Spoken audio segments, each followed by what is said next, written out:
Hello, this is Eric, and as you know, Hollywood ruins everything.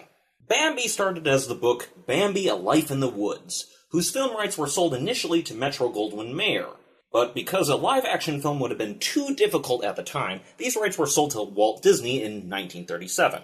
Initially, the Disney writers and animators had quite a bit of trouble figuring out just what to do with Bambi. They had to cut, rescript, and fiddle with it until they got something they actually liked.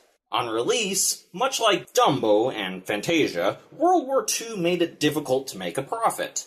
Bambi resulted in a financial loss, and unlike earlier works, was not received particularly well at the time. People objected to the lack of fantasy elements and to the depiction of animals struggling to survive in the forest with humans as an enemy. Hunters, in particular, also complained, for obvious reasons. Though I imagine if Disney had actually gone through with the scene they'd written about how the human hunter was killed by his own fire gone out of control, they would have had a lot more to complain about. Either way, many decades into the future, it has become one of the beloved Disney classics.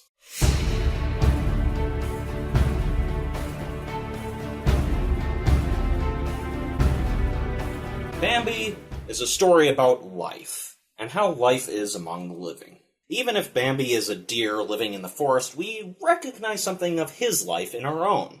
It starts with being a baby, and learning how to walk and how to talk, saying hello to new friends, and learning things with an insatiable curiosity.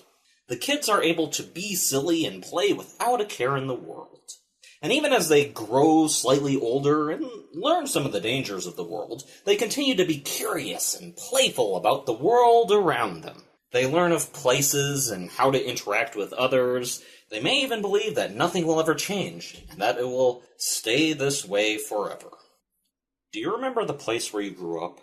The people that you knew? The happy memories and the sad memories that went with them? Do you remember anything about places dear to you? All the little places and parts, and even the flaws.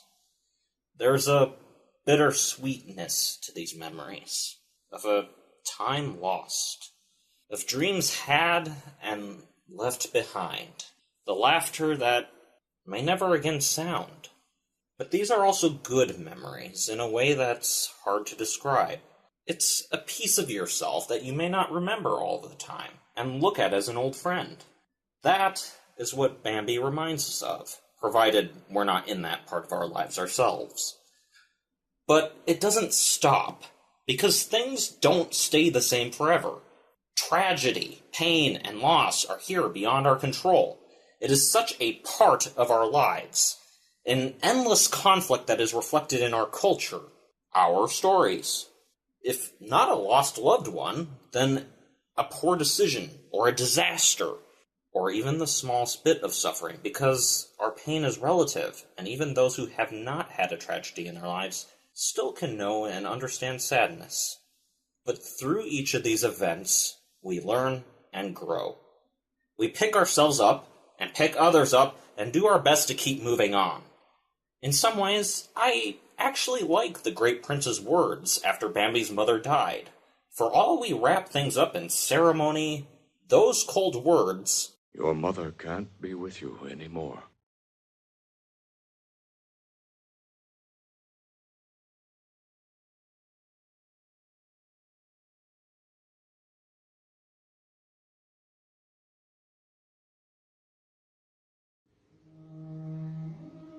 Come, my son. they mean so much. Tragedy is a simple fact of life. It happened and can't be undone. We accept it and move forwards, helping all we can. And life moves on. We grow to understand the role that we chose for ourselves. We find love. We live our lives. We don't forget, but time doesn't stop. We shoulder adults' responsibilities. We try our best to avoid tragedies, and challenges keep coming, but we continue to learn from them and grow. And in the end, we can look back at our childhood memories and our children, and perhaps be satisfied.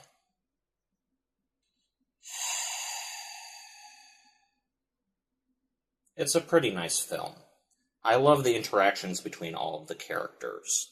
The grumpy old owl, the chipmunk and squirrel, who were originally supposed to be bigger characters. Faline's over-enthusiasm and ridiculous levels of energy. I love the Great Prince, a symbol of wisdom who protects the forest and his family from danger and pushes Bambi to grow. I love the silliness of the children, how they can just run around and try their hand at fun games. It reminds us of real children in better times. I love how they call love Twitter-pating. It sounds like two people using Twitter as a dating service, which is just so overly ridiculous it makes me smile. Send romantic messages of 280 characters or less. Break up using emotes. I love how after the time skip, Flower speaks in this deep, manly voice. Hi, fellas. And this whole time, I thought he was a girl. I mean, there was a pretty big time gap between me watching the movie for this review and me watching this movie as a kid. And for some reason, I remembered that Flower was a girl. Well, there goes one decade-old misconception. I also love how Faline is basically a Disney princess, but she's been ignored this whole time.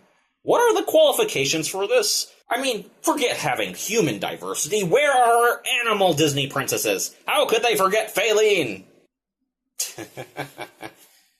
Yeah, I know Disney princesses have to be human. It's really too bad that Princess Deer can't be part of the group, inspiring little girls everywhere. Mommy, Mommy, I want to be a deer!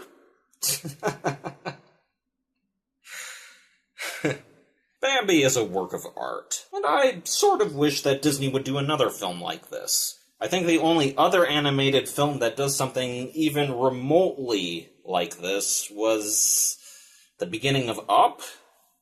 Ah, well, maybe this sort of story is precious in its rarity.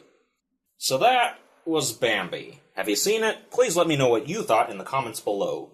Don't forget to like, subscribe, and hit the little bell button in order to receive notifications from us whenever we put out a new video. And have a nice day.